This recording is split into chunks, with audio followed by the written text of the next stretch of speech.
Vous faites bien de choisir la RTNC pour vous informer. Mesdames, Messieurs, bonsoir. Tout de suite les titres. Suspension de la grève dans le secteur de la santé. Après plusieurs semaines de paralysie dans les hôpitaux publics, les syndicats annoncent la levée de la grève. Une décision prise à l'issue des concertations avec le gouvernement qui s'engage à payer les arriérés de salaire du personnel soignant. Et puis l'Afrique rend hommage à ces femmes piliers de la société. À l'occasion de la Journée internationale de la femme africaine, plusieurs activités sont organisées à travers le continent pour mettre à l'honneur le rôle central des femmes dans le développement, la paix et la justice sociale. Ça sera tout pour les titres et bienvenue aux 20h. Le pire a été évité, la grève du personnel soignant a été désamorcée. Le gouvernement a pris un certain nombre d'engagements pour le retour de la paix sociale. Les organisations syndicales de ce secteur étaient autour du vice-premier ministre, ministre de la fonction publique, Jean-Pierre Liaou, nous dit Nadine Kilocho, Cédric Inina et Moké Malouma. Les syndicats du secteur de la santé représentant le personnel médical, paramédical et administratif ont décidé de suspendre leur mouvement de grève observé dans les hôpitaux publics et les services administratifs.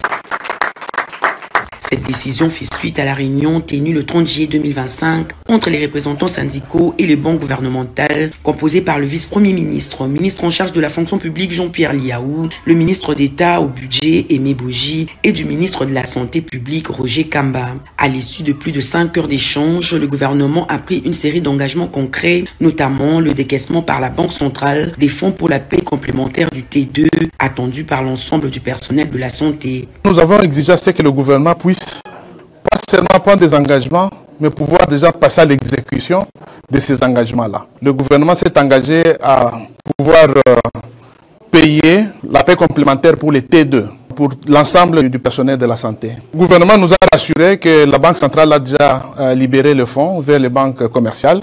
Et je pense que très rapidement, tous les agents et cadres du secteur de la santé vont pouvoir entrer en possession de cette paie complémentaire. Par ailleurs, le gouvernement a accepté de nous payer à partir du 15 août la paie complémentaire pour prendre en charge l'alignement des agents du secteur de la santé, mais aussi exécuter le 3e palier du logement et du transport pour les médecins, ainsi que les 10% pour les autres professionnels de santé.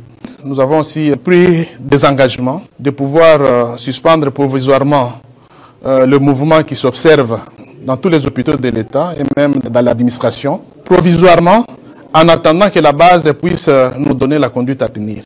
Les deux parties ont convenu de se retrouver le mercredi 6 août 2025 pour évaluer l'état d'exécution des engagements pris.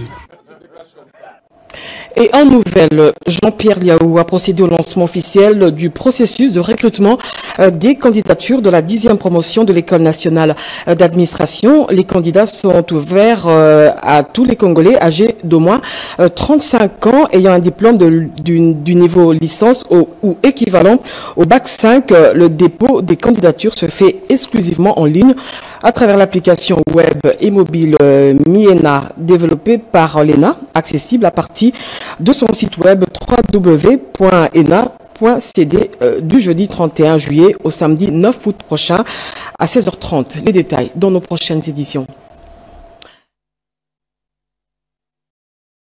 Le ministre de l'Agriculture et Sécurité alimentaire a eu des échanges avec son homologue éthiopien. Au menu, la production agricole des deux pays. Un reportage de Marie Kalong. La RDC veut s'imprégner du modèle agricole de l'Éthiopie pour avoir une agriculture bio. Le ministre d'État de l'Agriculture et Sécurité alimentaire, ingénieur Grégor Mouchaïl Moutombe, l'a dit après la visite des parcs agro-industriels en Éthiopie où il séjourne dans le cadre du 2e sommet de l'Organisation des Nations Unies sur les systèmes alimentaires. Nous avons visité un champ 100% bio, 100% organique. Tout est bio ici et tout est recyclé. Si nous avons des productions pareilles autour de Kinshasa, production biologique, je pense que c'est très important. Bien avant, le ministre d'État Mouchaïl a eu un tête-à-tête avec son homologue éthiopien, Dr Girma Amanté. Il ressort de ces échanges qu'une collaboration entre les deux pays dans le secteur agricole est envisagée tout en s'inspirant du modèle des parcs agro-industriels éthiopiens. Nous voulons prendre l'exemple de l'Éthiopie sur la transformation de l'agriculture, le système de production durable. L'Éthiopie qui importait les blés, n'importe plus. Il produit les blés et les transforme. Nous aussi, nous sommes en train de rechercher comment nous pouvons commencer à produire et transformer chez nous. Nous avons toutes les conditions nécessaires. Nous avons de l'eau, la terre, la jeunesse. Je venais d'expliquer à son Excellence que nous avons fait une petite expérience l'année passée où nous avons produit assez de maïs, où le prix a diminué. C'est-à-dire que nous sommes capables de produire. Aussi, le ministre d'État de l'Agriculture et Sécurité alimentaire, Grégoire Muchaïl-Mouton, a participé à la conférence des jeunes entrepreneurs de l'agriculture avec les leaders. Avec cette jeunesse, tout porte à croire que l'Afrique est capable de mettre fin à l'insécurité alimentaire et vivre un monde sans fin, a dit le ministre d'État Muchaïl, qui confirme qu'en RDC, en dehors des terres, nous avons également un capital humain très important. Tribune de la 6e conférence mondiale des présidents des parlements à Genève, Jean-Michel Samaloukondi, président du Sénat, a sollicité l'implication de la communauté internationale dans la restauration de la paix en RDC, une occasion pour lui de lancer un appel en faveur d'une coopération parlementaire internationale. Anim Balaka, notre envoyé spécial. Le président du Sénat de la République démocratique du Congo, Jean-Michel Samaloukondi, a pris part active à la 6e conférence mondiale des présidents de parlement organisée à Genève par l'Union interparlementaire en partenariat avec les Nations Unies. Intervenant devant ses pairs venus de plus de 150 pays, le speaker de la Chambre haute du Parlement congolais a dressé un tableau préoccupant de la situation sécuritaire dans l'est de la RDC, marqué par 3 décennies de violences armées et les pillages systématiques des ressources naturelles. Jean-Michel Samaloukondi a rappelé les lourds tributs payés par le peuple congolais, plus de 10 millions de morts et près de 7 millions de déplacés internes. Le président Jean-Michel Samaloukondi a salué les efforts nationaux et internationaux déployés pour restaurer la paix conformément à la vision du président de la République, Félix Antoine Tshisekedi Tshilombo. Il a notamment cité la résolution 2773 du Conseil de sécurité des Nations Unies, l'accord de paix de Washington signé le 27 juin 2025 entre la RDC et le Rwanda, la déclaration de principe de Doha conclue le 19 juillet 2025 avec le groupe rebelle M23, ainsi que le processus de Nairobi et de Luanda sous l'égide de l'Union africaine. Dans son plaidoyer, le président du Sénat congolais a lancé un appel fort à la communauté parlementaire internationale pour une implication concrète dans la mise en œuvre de ces mécanismes de paix en vue d'un soulagement rapide des populations et d'une stabilité durable dans la région des Grands Lacs. Plusieurs initiatives ont été prises pour gérer l'acquisition du mouvement d'orientation de son Excellence M. Félix Antoine Tshisekedi Tshilombo, président de la République, chef de l'État, et de rendre compte de l'action diplomatique conduite par le gouvernement de la République démocratique du Congo. La gestion de la crise inclut notamment les résolutions 2773 du Conseil de sécurité des Nations Unies, les résolutions adoptées par le Conseil des droits de l'homme le 7 février 2025, la résolution du Parlement européen du 13 février 2025, l'accord de paix de Washington du 26 juin 2025, ainsi que les déclarations de principe de Doha et les processus de Nairobi de Luanda sous l'égide de l'Union. La délégation congolaise conduite par Samaloukondi comprenait les honorables Labila Kalim Papi, Batitito Arlette et Passeva Lundobdo Marie-Suzanne, conseillère coordonnatrice du bureau d'études du Sénat et secrétaire administratif du groupe national de l'UIP.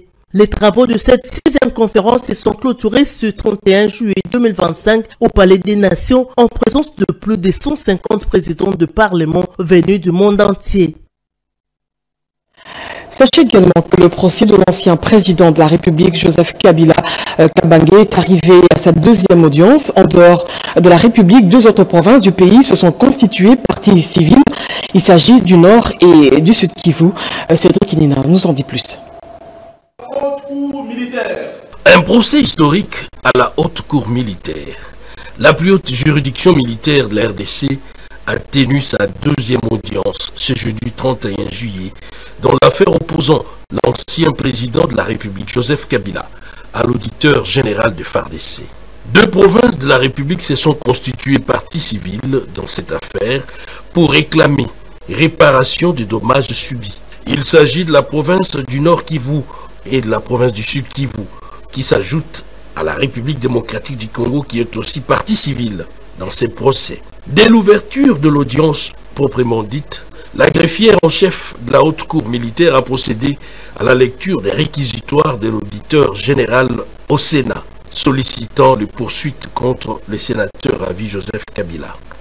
Elle a en même temps rappelé les faits qui sous-tendent les infractions en charge de Joseph Kabila. Conformément à ce qui a été décidé à l'audience précédente, la haute cour a, juste après, projeté les vidéos des interviews de Joseph Kabila démontrant sa connivence réelle et spirituelle avec les mouvements terroristes, l'AFC M23. Durant plus d'1 heure, l'assistance a pu se rendre compte de la gravité du fait de la cause. À la demande des avocats des parties civiles qui ont exprimé les soucis d'avoir suffisamment du temps pour bien s'imprégner des pièces du dossier, la Cour a suspendu l'audience en renvoyant la cause au 7 août prochain. Pour rappel, Joseph Kabila est poursuivi pour participation à un mouvement insurrectionnel, crime contre la paix et la sécurité de l'humanité, homicide intentionnel par balle, trahison, viol, torture, déportation et occupation par la force de la ville de Goma. Jeudi au sommaire, le 31 juillet marque la journée de la femme africaine. Cette date commémorative est aussi un moment pour mettre en lumière le combat mené par les femmes du continent et aussi de faire respecter les droits des femmes et filles migrantes. Pour cette année, le thème retenu est droit, autonomisation et chance pour toutes les femmes et filles déplacées à travers le monde. Hérudis Kitutu. La journée de la femme africaine, une occasion de célébrer la reconnaissance du rôle et des contributions des femmes africaines dans divers domaines. Elle trouve son origine dans la conférence des femmes africaines tenue le 31 juillet 1962 à Dar es Salaam, en Tanzanie. Une occasion à l'époque qui a permis aux femmes de discuter sur leurs contributions et rôle dans la lutte pour l'indépendance. C'est suite à cette rencontre que l'Organisation panafricaine des femmes a été créée à Addis Abeba en Éthiopie. Ainsi, cette date sera retenue pour célébrer la femme africaine, placée sous le thème « Enracinée dans la grandeur, célébrer les femmes d'ascendance africaine ». Cette journée a pour objectif sensibiliser les femmes sur leurs droits, encourager les femmes sur leur participation dans les sphères politiques, économiques et sociales, mettre en avant les contributions des femmes africaines dans divers secteurs, notamment l'éducation, la santé et l'entrepreneuriat. Elle bouge les lignes. La femme africaine occupe de plus en plus les postes au pouvoir. Un combat miné et hérité des femmes telles que la malienne Awa Keïta, sage-femme militante et femme politique. Aldado Espirito, la Sao Toméenne, figure emblématique de la lutte pour l'indépendance Sao Tomé-Principe. Myriam Makeba, la sud-africaine.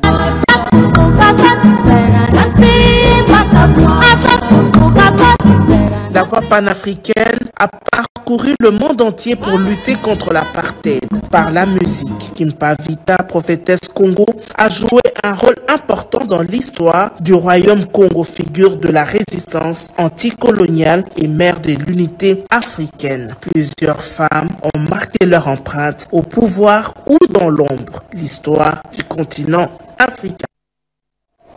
Alors question, quel regard portons-nous sur la femme africaine? Est-elle pleinement reconnue pour son rôle dans la société en cette journée internationale de la femme africaine? L'heure est à la réflexion. Où en sommes-nous dans la lutte pour l'égalité et quel chemin reste-t-il à parcourir? Regardez. La célébration ces jours de la Journée internationale de la femme africaine est une opportunité pour la société continentale en général et celle de la République démocratique du Congo en particulier de se remémorer le rôle déterminant que joue cette femme dans nos sociétés et surtout saluer ses réalisations. La femme africaine a plusieurs challenges à relever.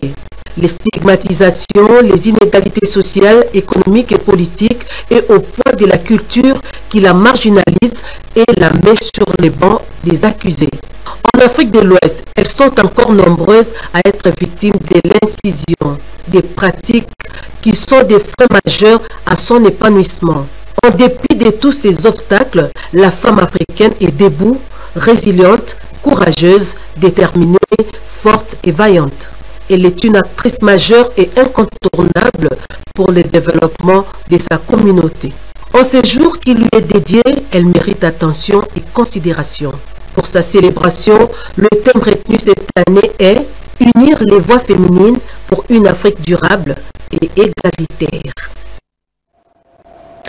Des centaines de femmes déplacées, internes des veuves et épouses des militaires ont également célébré la journée internationale de la femme africaine, une rencontre organisée par la ministre des Affaires sociales et Actions humanitaires, Aziza Mounana, un reportage d'Edith Chala.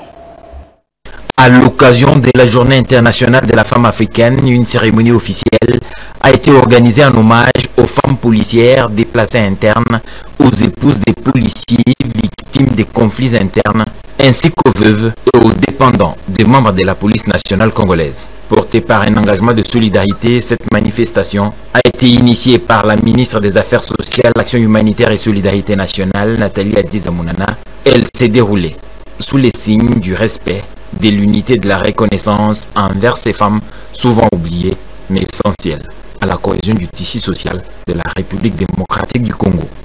Dans son intervention, la ministre des Affaires sociales a salué le courage, la résilience et le dévouement de ces femmes, réaffirmant la volonté de son ministère de bâtir une société plus inclusive et solidaire. Elle a également souligné que cet engagement s'inscrit dans la vision du chef de l'État Félix-Antoine Tshisekedi, chef des armées, et dans la mise en œuvre du programme gouvernemental dirigé par Judith Souminois. L'événement a été co-organisé avec la présidente de l'association des épouses des policiers pour le développement, Madame Kapata Alonga Bouni. Elle a exprimé sa gratitude envers la ministre pour son implication, soulignant que les objectifs de cette journée ont été pleinement atteints. Le commandant suprême est déterminé à ce que chaque Congolaise et Congolais trouve soutien, justice et dignité. Parmi les personnalités présentes à cette cérémonie, on a noté la présence de la vice-ministre de l'Intérieur, de l'ancienne ministre du Genre, Famille et Enfants, plusieurs députés nationaux et l'épouse du chef d'état-major des forces armées de la République démocratique du Congo.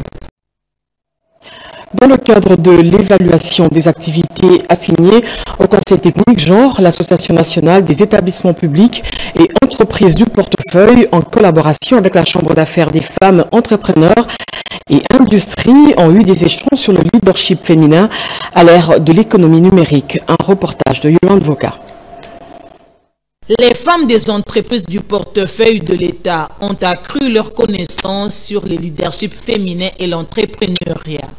Avec l'avènement de l'économie numérique, elles ont identifié les défis qui se présentent à elles et entendent les relever d'ici 5 ans. Elles ont bénéficié de l'expertise de femmes entrepreneurs canadiennes. Après échange avec le Femmes entrepreneurs du Canada, réunies au sein de la Chambre d'affaires de femmes entrepreneurs et d'industrie.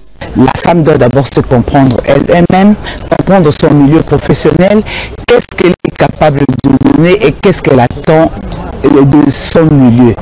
Parce que le leadership, c'est savoir diriger, c'est savoir emmener tout un groupe de gens vers un but, vers une vision, vers un objectif. Le Fonds de promotion de l'industrie a apporté sa contribution à ces échanges. Ça porte grand pour les femmes. Aujourd'hui, nous sommes à la transition de l'ère numérique. Je pense que nos femmes ne doivent pas, on ne va pas changer le monde, mais les femmes doivent s'adapter avec d'autres femmes pour la concurrence économique et mondiale. Moi, mon objectif, c'est de faire la promotion de l'avancement de la femme à travers le monde. Ceci s'inscrit dans la logique des activités assignées au Conseil technique genre et pour la journée de la femme africaine. En perspective du 9e sommet ordinaire des chefs d'État et de gouvernement de la conférence internationale sur la région des Grands Lacs, prévue au mois d'octobre, Kinshasa va accueillir les travaux de la 8e réunion ordinaire des ministres des Mines de 12 États membres de cette organisation régionale. William Tonakov pour ce reportage. Placé sous les thèmes « Consolider la paix et la stabilité pour un développement durable dans la région des Grands Lacs », les travaux de cette 8e réunion ordinaire des ministres en charge de mines de 12 États membres de la CIRGL ont été ouverts à l'hôtel Hilton de Kinshasa par les ministres de l'intégration régionale, Maître Didier Mazenga Mukanzu, en sa qualité de président en exercice entrant du Conseil des ministres de la conférence internationale sur la région des Grands Lacs, qui a rendu un vibrant hommage au chef de l'État et exprimé sa profonde gratitude à l'endroit de la première ministre, avant de remercier son collègue des mines de la République démocratique du Congo pour son implication totale dans l'aboutissement heureux de ses travaux. Cette thématique met en évidence que la paix et la sécurité sont des vrais accélérateurs de l'intégration régionale et du progrès économique et social et culturel pour la sous-région. Il est possible d'assurer ce développement auquel aspire profondément le peuple de nos États. Dans son intervention, Kizito Pakabomba, ministre de Mines et président en exercice entrant du Conseil des ministres de Mines de la CIRGL, a mis l'accent sur ce qui constitue, à son avis, l'épine dorsale de la coopération minière régionale, à savoir le mécanisme régional de certification, l'un des 6 outils phares de l'initiative régionale contre l'exploitation illégale des ressources naturelles. Je lance donc un appel que cette 8e réunion ne soit pas simplement celle de déclaration, mais celle des engagements vérifiables, des outils pleinement opérationnels et d'un esprit de solidarité active. Solidarité, car nous n'avancerons que si aucun État n'est laissé en marge, mais avec une exigence aussi, car aucun ne doit ralentir la dynamique collective par inertie ou par complaisance. La ministre d'État en charge de l'environnement et du développement durable a animé une conférence de presse sur les enjeux majeurs de la 30e conférence des partis sur le climat prévue au Brésil. F. Bazaïba a précisé la position de la RDC comme pays solution face au changement climatique. Chimène Dondo. La République démocratique du Congo affine sa stratégie à l'approche de la COP30 prévue à Belém au Brésil. À travers la ministre d'État en charge de l'environnement et développement durable, F. Bazaïba Massoudi, le pays réaffirme sa posture de pays solution face à la crise climatique mondiale. Lors de sa conférence de presse, la patronne de l'environnement a mis en lumière les attentes de la RDC pour ces grands rendez-vous internationaux, notamment la prise en compte effective des forêts tropicales, la justice climatique et une compensation équitable pour les efforts de conservation. Ce centre régional d'excellence sera présenté à la COP30 en tant que fruit d'un partenariat entre la RDC et le PNUD.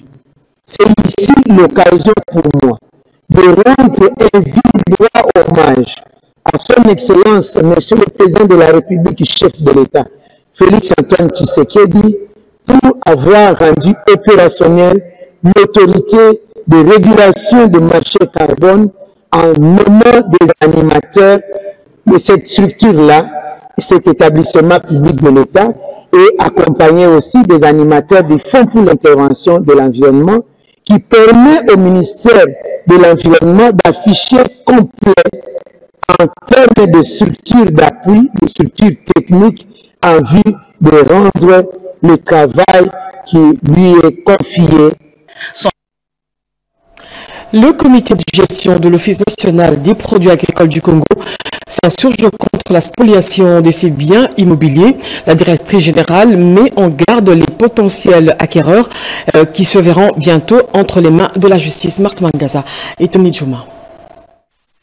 L'Office national des produits agricoles du Congo, ONAPAC, ne procède pas à la vente de ses biens immeubles sur toute l'étendue du territoire national. La directrice générale, Mimi Mungamumbi, rappelle que les biens de l'ONAPAC font partie du patrimoine de l'État. En tant qu'établissement public, ces biens font partie du patrimoine de l'État. Ils sont hors commerce et ne peuvent être vendus que suivant une procédure bien définie par la loi et à travers des actes pris par des autorités nationales spécifiques reconnues par l'État congolais. Tout membre de son personnel qui oserait entreprendre ou faciliter des démarches tendant à l'aliénation de ses biens immobiliers sera considéré comme complice et s'exposera à des sanctions administratives et judiciaires. L'ONAPAC met en garde les potentiels acquéreurs et les avertit qu'il usera de tous les moyens à sa disposition pour rentrer dans ses droits. L'ONAPAC décline toute responsabilité sur ces ventes frauduleuses et invite toute personne qui serait contactée de dénoncer ces actes barbares. Les étudiants de l'Université de sciences de l'information et de la communication ont désormais une bonne information sur les accords de paix signés à Washington entre la RDC et le Rwanda. Patrick Mouyaya et sa collègue de la jeunesse étaient face aux étudiants ce jeudi. Gaëtan Magalano, Narcisse Makani pour ce reportage. Un face-à-face avec 6 membres du gouvernement et les étudiants de l'Université de sciences de l'information et de la communication pour plus de clairage sur les accords de paix entre la RDC et le Rwanda. Rappeler à la jeunesse sa contribution pour une meilleure appropriation de ces processus, c'est le rôle que s'y donnait la ministre de la Jeunesse. Non à la manipulation, lire, expliquer, partager, déjouer le piège de la désinformation. Voici l'invitation de Noëlla Ayiganagato à la communauté estudiantine. Aux historiens du présent en formation, le changement de narratif a été narré par le porte-parole du gouvernement. Jeunesse du génocide oubliant en RDC et politique de victimisation du Rwanda, même les acquis de cet accord de paix a été cité par le ministre de la Communication immédiate avec cette ferme volonté du président Félix Tshisekedi de mettre fin à un cycle de violence depuis déjà plus de 30 ans. Question-réponse, l'auditoire a même maîtrisé le fameux poison rwandais. Avant, on pensait que les Américains sont venus nous piller, nous prendre nos minéraux, nos richesses. Mais partant de cette conférence, on a pu avoir un peu de l'éclaircissement sur cet accord.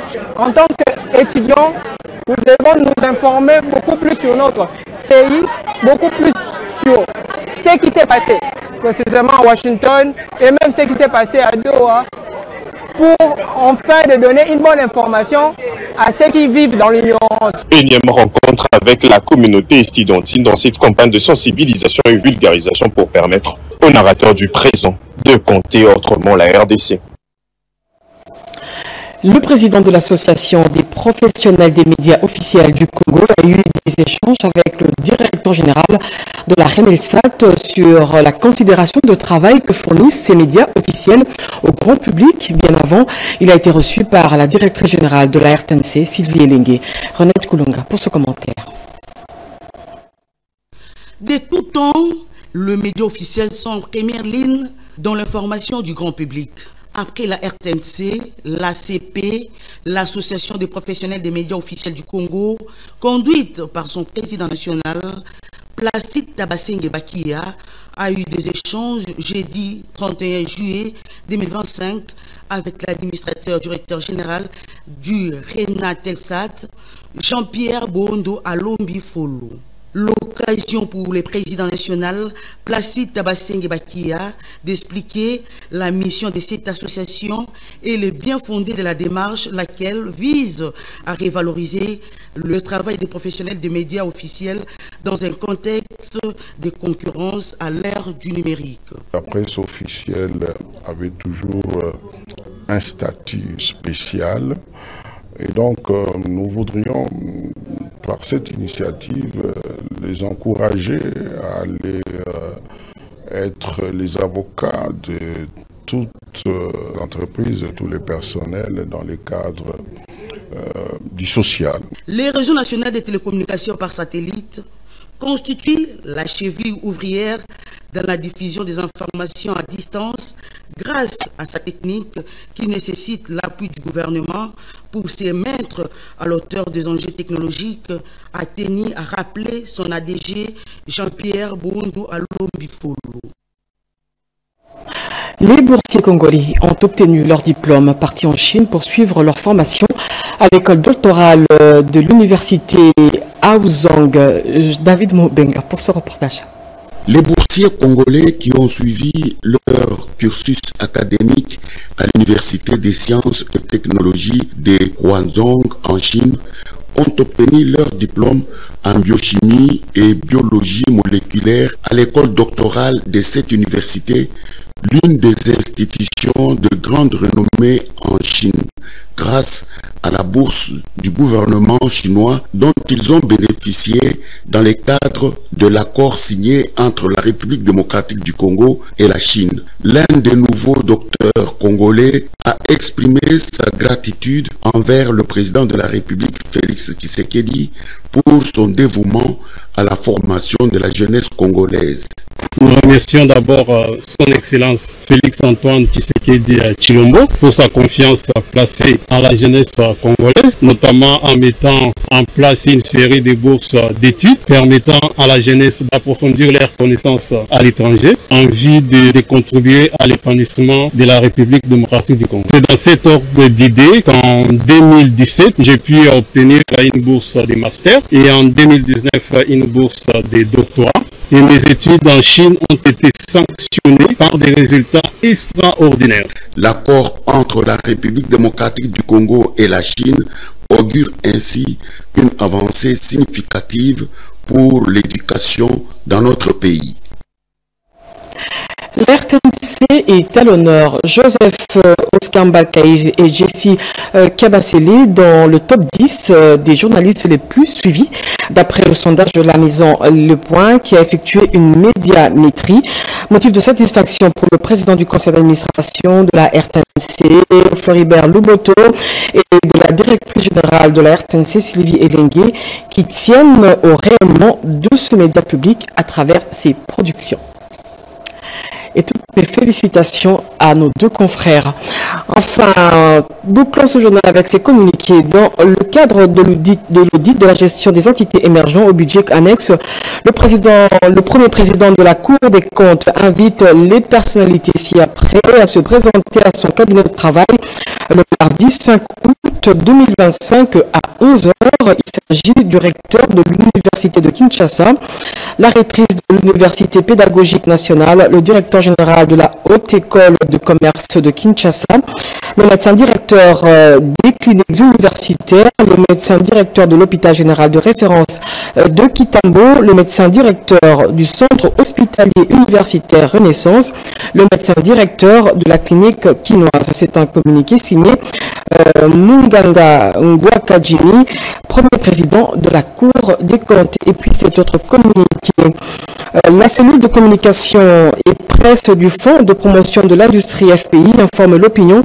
qu'une vidéo circule actuellement sur les réseaux sociaux et montre des agents d'un service non autrement identifié en train de protester contre un responsable. Le FPI tient à préciser que cette vidéo est à tort attribuée à son directeur général sortant et apporte les clarifications suivantes. La personne visible sur cette vidéo n'est en aucun cas le directeur général sortant du FPI. Il s'agit d'une confusion manifeste et d'une désinformation. Le FPI n'utilise pas les plaques d'immatriculation de l'administration publique pour ses véhicules tels que le montre la vidéo. Le FPI ne dispose d'aucun bureau pour son directeur général dans le bâtiment où cette vidéo a été réalisée à la place Royale Gombe. Le FPI condamne fermement cette manipulation de l'opinion et appelle à la vigilance face à la prolifération des contenus trompeurs sur les réseaux sociaux. Le FPI reste attaché à la transparence, à la rigueur et à la vérité. En cas de doute, il invite le public et les médias à se référer au canal officiel pour vérifier les faits. Et puis, cet autre communiqué, la Régie des OSA, direction régionale de Kinshasa-Ouest, informe ses abonnés de la partie sud-ouest de la ville-province de Kinshasa que suite aux travaux d'entretien de ces réservoirs de Météo et Djolombinza, des perturbations seront observées ce vendredi 1er août 2025 dans la fourniture d'eau potable dans les chaînes ouest, précisément dans les quartiers et communes ci-après. Météo, UPN, Delvaux, Djolombinza, Sangamamba, Ngomba Kikusa, Télécom et Camping. La Régie des OSA prie les abonnés concernés de bien vouloir l'excuser pour ce désagrément.